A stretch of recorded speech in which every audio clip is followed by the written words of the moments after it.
I've always been good about exercise, but I wasn't losing weight at the gym. And the trainer said to me, you're not going to outrun a bad diet. Weight loss does not come in the gym.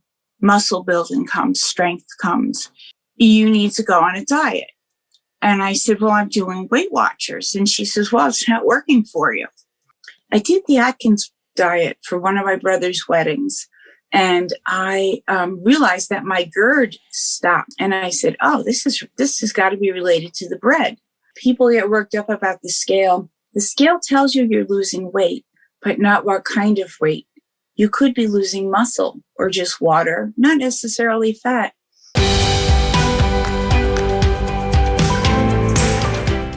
Well, welcome. Where are you located, Tracy? I live in Connecticut, just outside of New York City. I see. Okay. I did visit Connecticut a couple of years ago. I went to Keto Fest there in I think it's called New London, Connecticut, if I'm not mistaken. Yeah. They had it again this year, but they were mandating that everyone show proof of the vaccine. And I'm just tired of the vaccine, so I didn't go. Oh, the people at Keto Fest required that? Yeah, Carl and Richard. Interesting. Well, it's kind of interesting. Particularly, it's interesting because within this population of people that are doing alternative diets, there's a lot of people that are kind of, not on board with that particular thing. So it's kind of an interesting strategy, I suppose. So, well, tell us, I guess, a little bit about yourself, if you don't mind. I guess this is a point. We're going to learn about you and how things have happened and what's going on with you. Okay. I'm coming up on my 5-year anniversary of at least being keto. I started with keto, and I have to digress and tell a little bit. A coworker of mine had taken off a significant amount of weight, and I thought, oh, well, she's a young woman. I'm not. I'm 56 now. And she said, oh, I did the keto diet and I read about it in Women's World. And I was like, oh, Women's World, bullshit.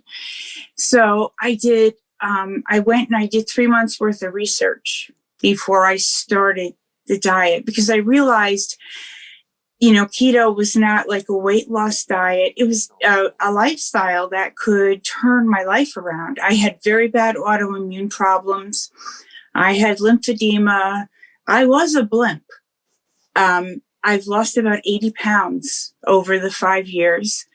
And I had, my A1C was always good, but my endogenous insulin was always elevated. And I kept saying to the endocrinologist, I think this is more important than the A1C, especially as I started to learn more about it.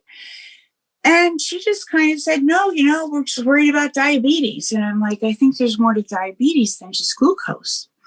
And so I started. Why were you seeing an endocrinologist in the first place? Just out of curiosity.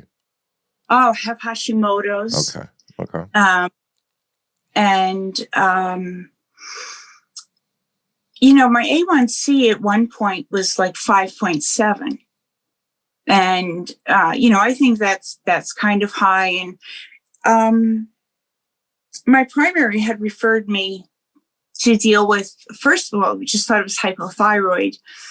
And then later working with a rheumatologist, I found out it was Hashimoto's. But, because I was obese, she was, of course, testing my fasting glucose. And she said I had an impaired fasting glucose because my fasting glucose was running between like 100 to 109. But she was going by the old values and saying 100 to 125 was good. I knew that was not right. And I said, I want my fasting glucose below 100. And she said, oh, you won't be able to do that. You can't, you can't have that. And then I started taking metformin for the elevated insulin. So at any rate, to make a long story short, I was, what I consider to be pre-diabetic. My fasting insulin was like 28. And my A1C was between 5.5 and 5.7. Mm-hmm. And I was going to the gym. I used to play a lot of sports. I grew up in a city and we played sandlot ball. And then I went on to organized sports. And so I've always been good about exercise, but I wasn't losing weight at the gym. And the trainer said to me, you're not going to outrun a bad diet. Weight loss does not come in the gym. Muscle building comes, strength comes, but you need to go on a diet. And I said, well, I'm doing Weight Watchers. And she says, well, it's not working for you. Then I changed jobs in 2016. I was a social worker and I just worked like crazy, and it's very stressful. And I got extremely heavy. I got up to 289 pounds and I'm only 5'7". So, and I look back at those pictures and I'm appalled. I look much older, and I don't think I ever looked unhealthy. Like I always had good coloring and stuff like that. But I wasn't healthy. So January of 2018, I finally start keto. I see immediate benefits with my autoimmune. My C-reactive protein goes down. My rheumatologist was really on board with it. And my goal was to prevent diabetes. I don't have a familial history of diabetes, but I don't know much about my dad. And I know he was obese. So I'm betting he was diabetic, maybe just unrecognized. And my mother died at 65. And so, no history of diabetes with her. And then in June of 2018, I got diagnosed with breast cancer. It was actually August of 2018 when I finally got diagnosed. And I was HER2 positive with lymph node involvement. The sentinel node was involved. I had 27 lymph nodes removed. And I had a bilateral mastectomy with wide margins. And, the margins were clear after surgery. And I just couldn't believe that I actually had breast cancer. But I stayed keto through it. And I think that being on the keto diet was so essential for just, excuse me, please, my overall health through chemo. I lived on a diet of liverwurst, olives, pastured eggs, diet ginger ale, bone marrow, and bone broth. And I would eat a big meal before chemo and then do a 3-day fast. And anyone who sent over cookies or chocolates or anything like that, I just got them out of the house, because I had read about the Warburg effect. And I know that sugar is cancer's favorite fuel. So even though my oncologist was not really on board with it at that time, I will say now he's much more on board with it, particularly this past August. I went for my regular checkup with him, and my liver functions were elevated, my AST and my ALT, and then he sent me for a full hepatic panel. And Shawn, the markers were like all the way against the far right, like off the charts. I had a CAT scan of the chest, abdomen, and pelvis, and right on the outside of my liver, there was a mass. And my oncologist said, Trace, it's probably a hemangioma. And I said, Neil, look at that blood supply. That looks like Long Island from space. That's not a hemangioma. I don't think so. And I went for the biopsy, and it confirmed it was cancer. And because the tumor, the DNA from my original tumor is circulating in my blood, I was told surgery wasn't an option. But I am doing a chemo that is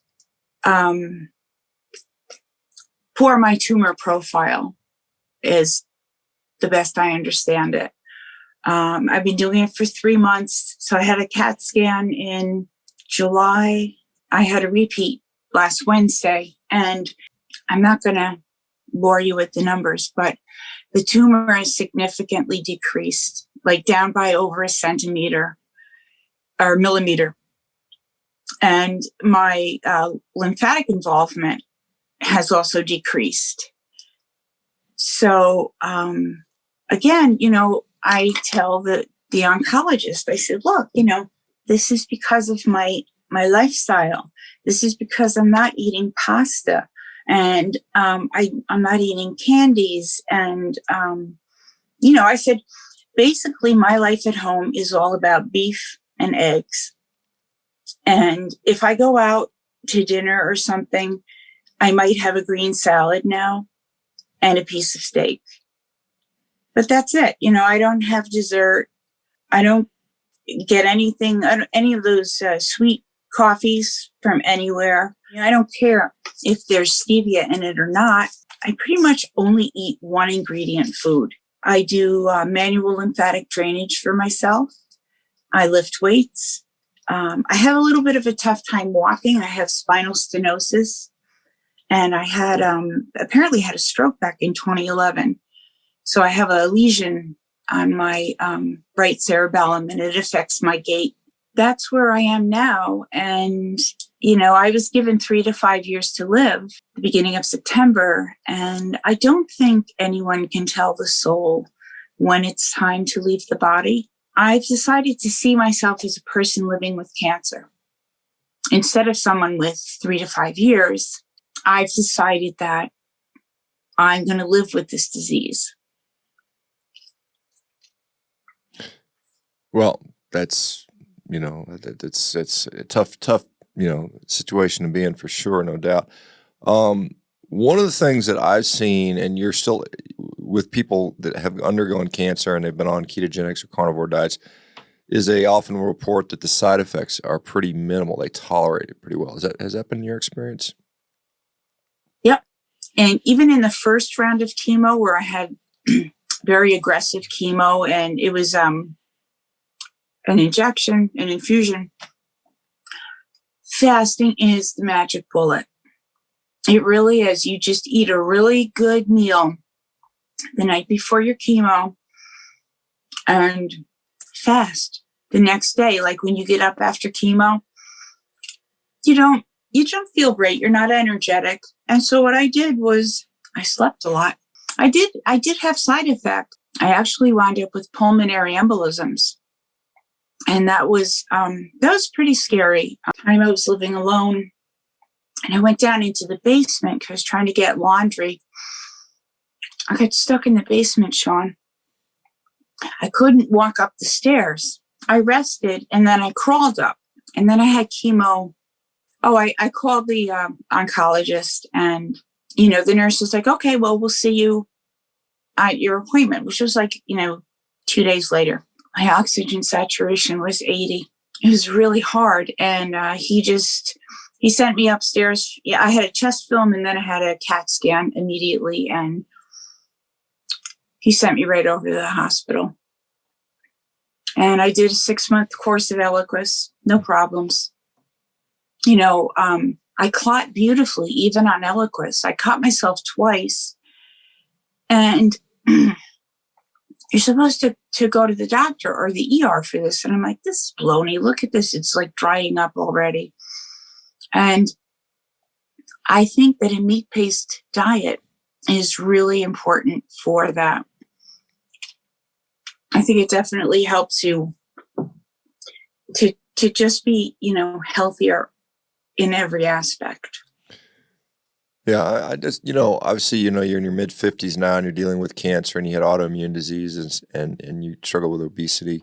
What do you think got you there initially? If you go back and you could say, what did I do? What did I consume 20, 30 years ago? How did you get to where you were? Oh, yeah. I reflect on that a lot because I thought I was eating, a really good diet. Basically, I have followed the Weight Watchers plan: 3 servings of vegetables, 2 fruits, a serving of meat the size of the palm of your hand, and whole grains, which is the greatest line of, BS that's been foisted off on us. I was making my own bread, and I was making like all these 7-grain breads. And I did the Atkins diet for one of my brother's weddings. And I realized that my GERD stopped. And I said, oh, this has got to be related to the bread. And I think at that time I didn't understand the science enough. And I wasn't ready. I should have committed to Atkins then. But for me, when I learned the science of it, when you spike your glucose and you spike it frequently throughout the day, these many meals thing is not a good plan for me. And every time you spike your glucose, your poor little pancreas just squirts out all this insulin, and insulin's an anabolic hormone. Its job is to grow you bigger. And I learned later with the cancer that it's also responsible for tumor growth.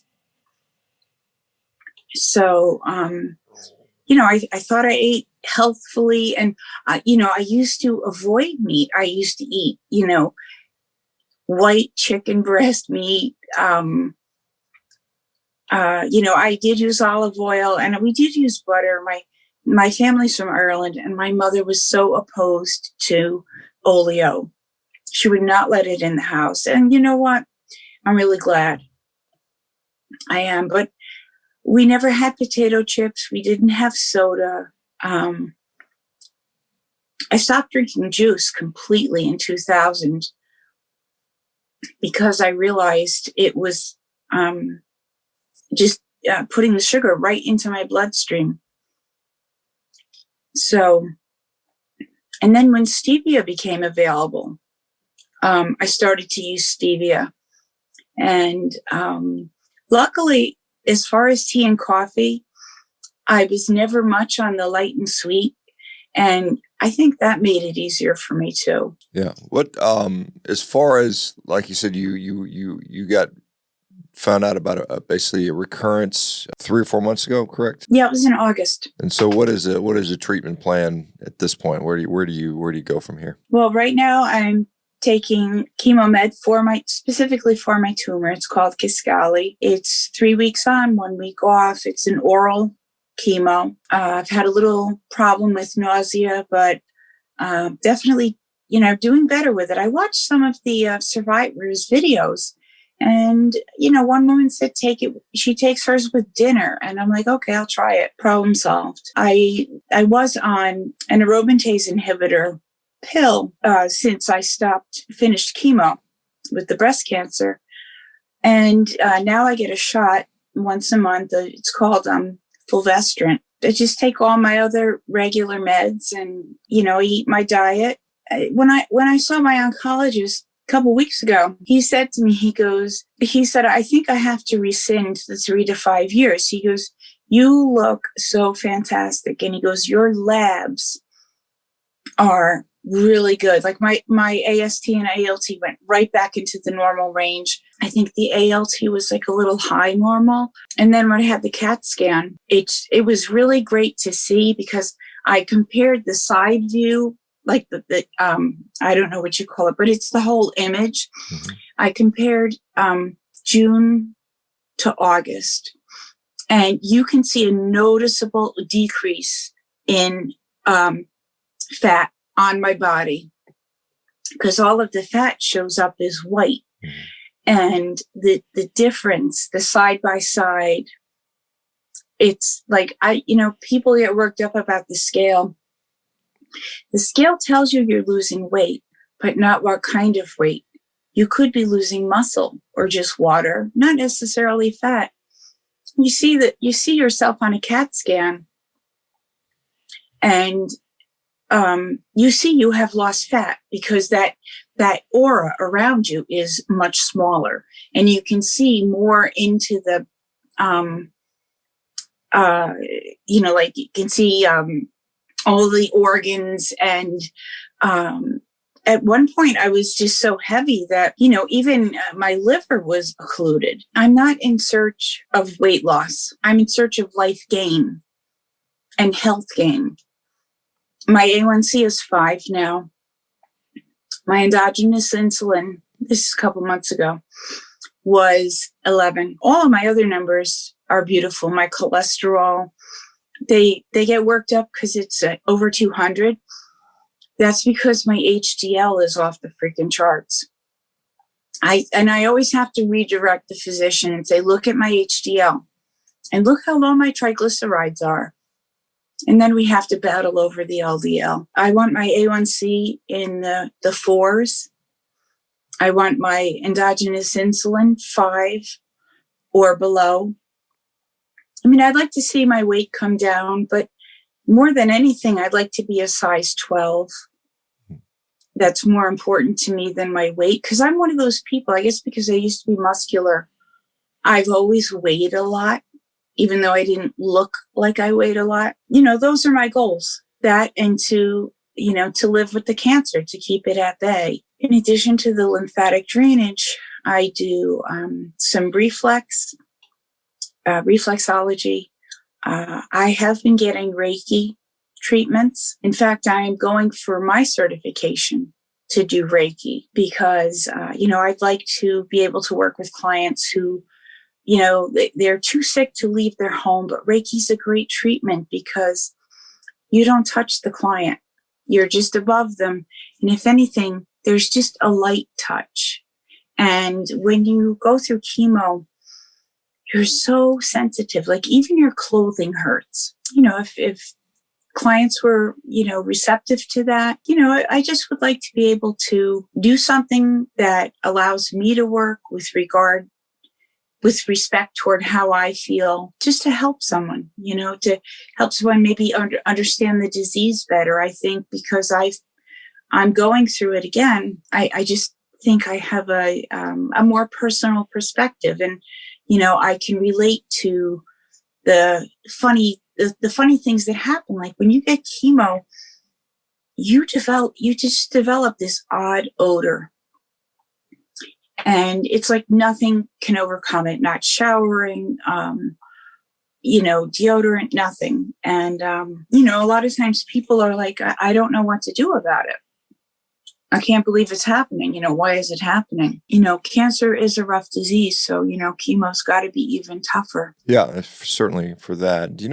I guess you said since you switched dietary strategy, A1C has normalized. What about your thyroid, your Hashimoto's? Has that had any impact on that? My thyroid is, it's okay. I have decreased I was taking 120 micrograms. Now I'm down to 90. And I asked my doctor if I could take Armour thyroid because she doesn't feel that has to treat the Hashimoto's differently than hypothyroid. The other thing that has benefited me with the carnivore or even just keto is, if you have Hashis, you should be gluten-free. Hashimoto's is an inflammatory condition and gluten adds to it. I follow this, she's a doctor of pharmacy. Her name is Isabella Wentz, and she has a lot of information on Instagram and YouTube. I just ordered her book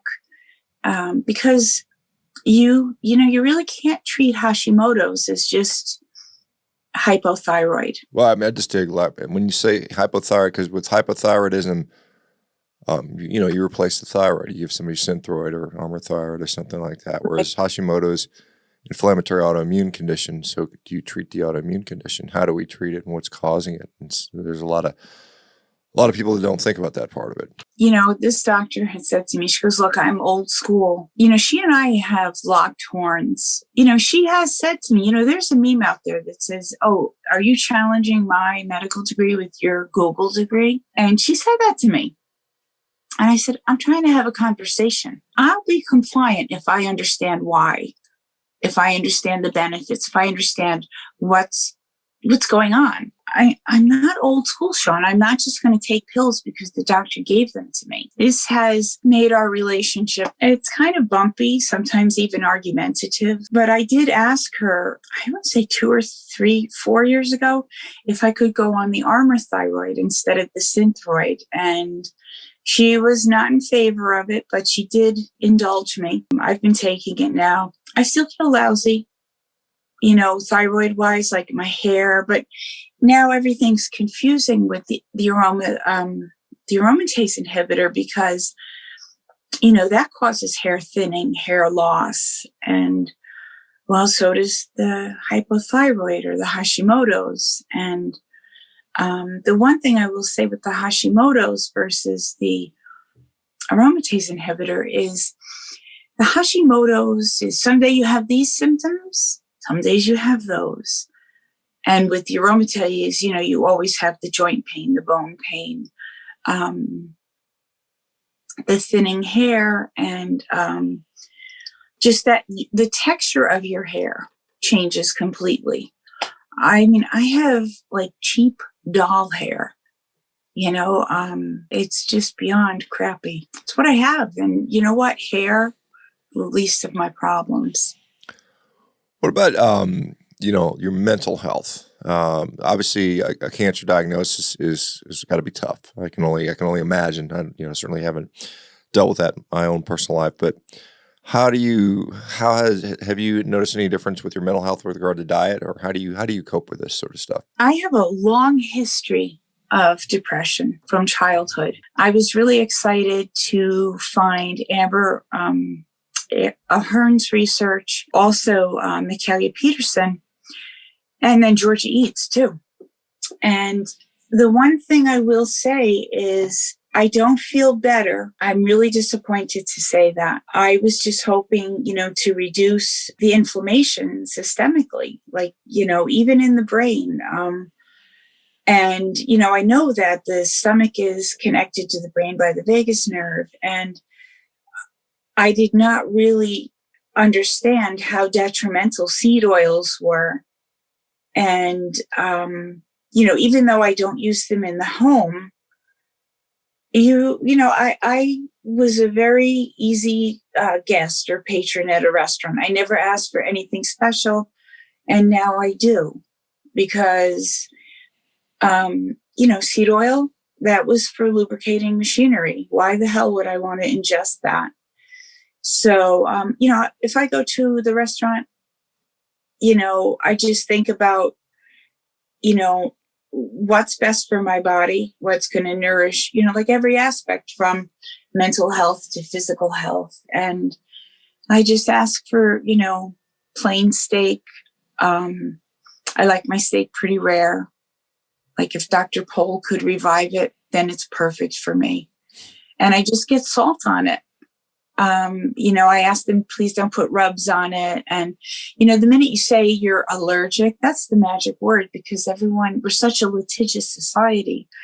Everyone's like, oh no, okay. We'll cook in a separate pan and everything. But I do take an antidepressant.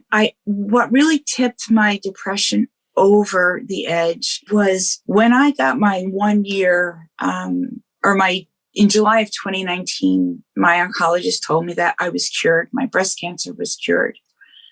And then my friend who she was HER negative. She came over to see me and she said, I just want to let you know that, and this is on her 10th year, her final shot, her cancer had metastasized to her bone. I was really racked with so much guilt that her cancer metastasized.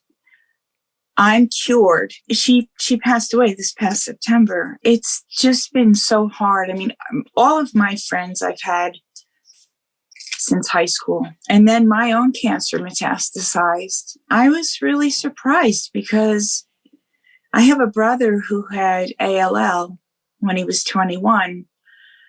And granted, he was fortunate. He got the juvenile strain and he responded beautifully to chemo and radiation. He's 52 now, and he's got 2 sons.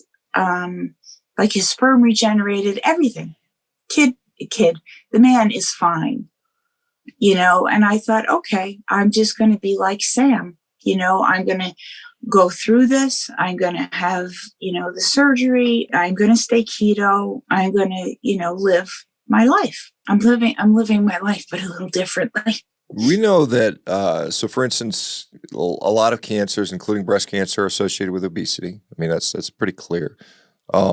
That's something, and we have these days a lot of people out there, I want to say promoting obesity, but saying there's nothing wrong with it and it's okay, and we should accommodate that. We should let people be obese and not, and not do anything about it. What are your thoughts on that? I don't think anybody should be shamed.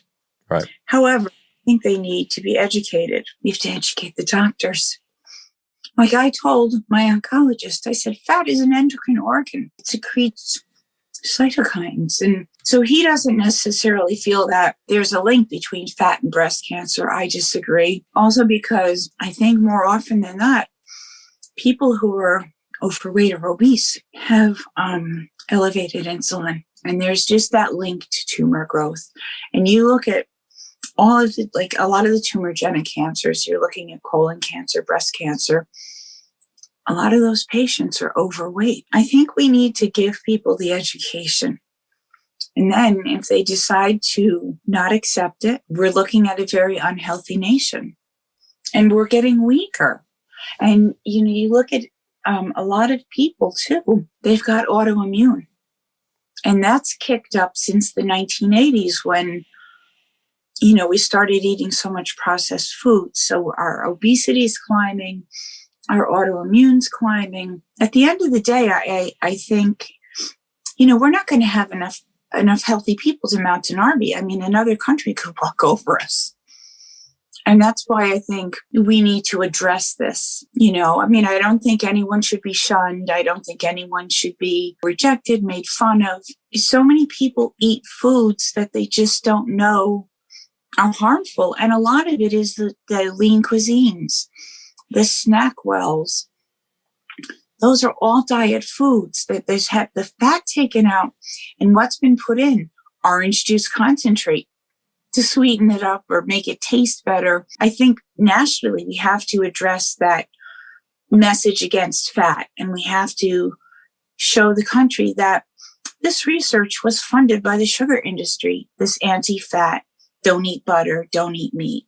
And, people need to learn too that fruit is a problem because fruit's available year round.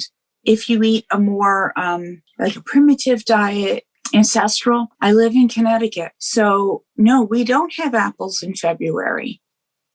We have them in September and October. And if you have them for 2 months out of the year, even if you eat 10 apples, you're not going to raise your glucose.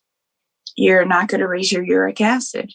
But when we're eating, blueberries from Peru in February, we're now eating stuff that wasn't available in nature year round.